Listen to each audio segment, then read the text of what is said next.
Let's make an air fryer chicken sandwich. First, get some chicken and smush it. Then mix together 2 eggs. If you want, you can add some hot sauce to make it a little bit spicy. In another bowl, get some flour that's mixed with some spices. Time to dip.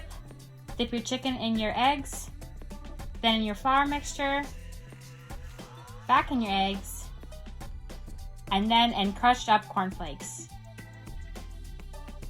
Preheat your oven to 400 degrees for 10 minutes, and then add in your chicken. They're ready! Look how good that looks.